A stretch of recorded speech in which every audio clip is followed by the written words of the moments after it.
The cold had fallen hard and fast, settling over the land like a heavy white shroud, freezing everything it touched. Minneapolis, Minnesota, Wednesday, November 26, 2025, 5:42 a.m. The sun had not yet risen over the Twin Cities when the first urgent reports reached the Minnesota Emergency Response Center. Outside, the wind howled through steel bridge trusses and between the empty buildings downtown. Snowflakes spun wildly in every direction, carried by gusts that tore down the streets like invisible currents. The temperature hovered around 12 degrees Fahrenheit, but the wind, whipping at nearly 40 miles per hour, pushed the real field temperature deep below zero. Anyone stepping outside felt the winter bite instantly. The storm that had seized the Midwest was expected, of course. Meteorologists had warned people to consider delaying travel, especially during one of the busiest holiday weeks of the year. But what no one predicted, not the forecasters, not the state agencies, not even the seasoned residents, was that this early winter system would evolve into one of the most destructive Thanksgiving storms in more than a decade. The transformation began the previous afternoon, quietly at first. Around 2 p.m. on Tuesday, Minneapolis was drenched in a cold drizzle. But less than 3 hours later, the entire sky inverted. The rain thickened, hardened, and turned abruptly into heavy, wet snow that stuck to everything it touched. Road surfaces glazed over in minutes. Traffic slowed to a crawl. Drivers watched their windshield wipers fight a losing battle against the dense flakes that smacked against the glass. Gusts rose steadily, pushing thick curtains of snow across every highway and neighborhood. By early evening, the National Weather Service issued a winter storm warning. Forecasters predicted between 6 and 10 inches for most of the Twin Cities and even more in the Arrowhead region. Some areas inland were already approaching 12 inches, and the storm was still strengthening. Within hours, a dangerous layer of ice formed beneath new snow, unseen but deadly. As the accumulation deepened, visibility plunged, and the storm began its assault on the region's infrastructure. Minnesota's Department of Transportation reported conditions deteriorating faster than plows could manage.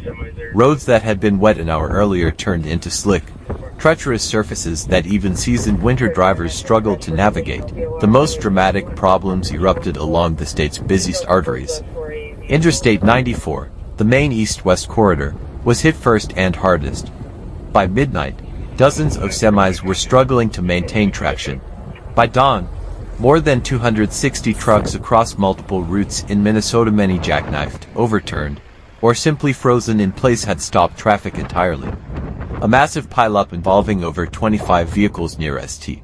Cloud turned the interstate into a maze of crumpled metal, shattered glass, and panicked drivers trapped inside their cars. But as Minnesota fought its way through the storm's first terrible wave, a different kind of crisis unfolded in Michigan. Detroit, Michigan, 6:15 a.m. The same morning, 9 degrees Fahrenheit. Wind blasting at 35 miles per hour. Snow swirling with an almost blinding intensity. Here, the chaos was triggered not just by snow, but by the invisible killer beneath it. In the early hours before dawn, cold rain had frozen solid across highways, forming a glass-like surface so smooth and transparent that even seasoned drivers could not detect it.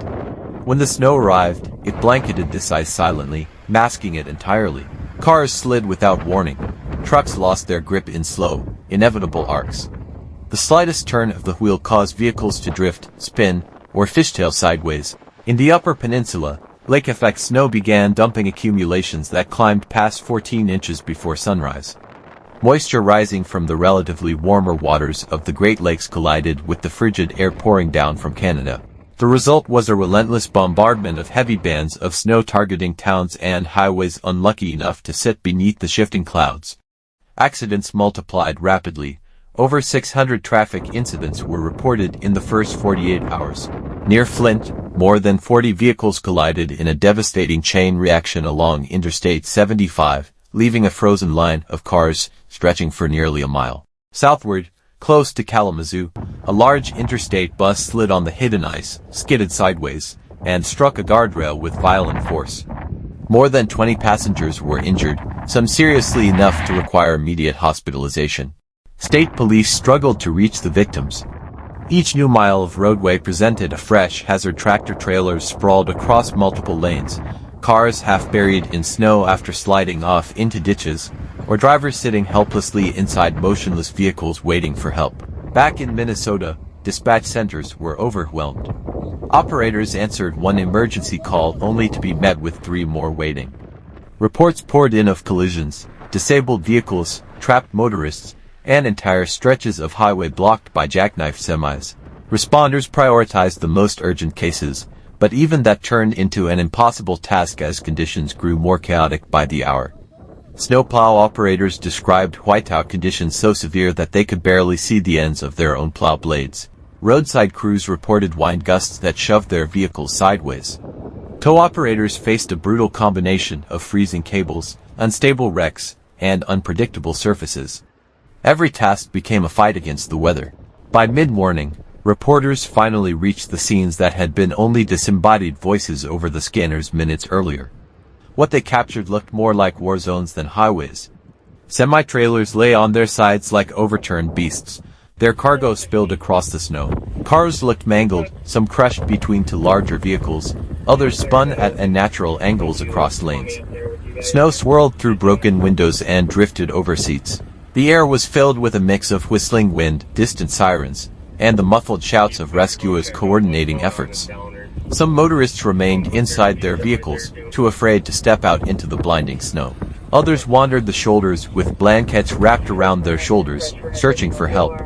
In one case, a mother and her 2 children were found sitting silently inside a car half buried in a drift, grateful but terrified when rescuers tapped on the windows. Truckers stranded for hours shared blankets, flashlights, and hot thermoses with families stuck between them. Highway patrol officers made their way vehicle by vehicle, ensuring that drivers who were trapped in long standstills kept their engines running safely or, when fuel ran low, transported them to emergency warming buses. Across both states, airports struggled just as severely. Minneapolis-St. Paul International logged more than 150 flight delays and cancellations, while Detroit Metropolitan reported over 200 disruptions as plows fought to keep tarmacs even remotely usable. Taxiways vanished under blowing snow faster than teams could clear them. Airlines urged passengers not to come unless absolutely necessary. By afternoon, tens of thousands of homes across Minnesota and Michigan had lost power. The weight of the wet snow pulled down tree limbs that tore through power lines. In some neighborhoods, transformers exploded in blue flashes against the white sky. With temperatures stuck below freezing, the blackout became more than an inconvenience, it became a danger. Schools across both states announced closures. Businesses shut down. City buses struggled to operate. Rural communities were effectively cut off. Emergency shelters opened in community centers, gymnasiums, and churches, providing warmth and food to stranded travelers and residents without heat.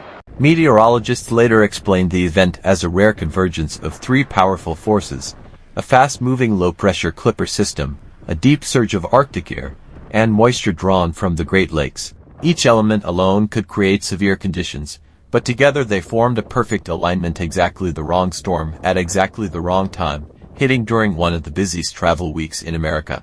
Throughout the chaos, human stories emerged: small moments of fear, perseverance, and resilience. A father outside Monticello searched the snowdrifts around his stalled car, trying to retrieve holiday groceries blown away by the wind. A woman traveling with her children found shelter in a school bus converted into a warming station.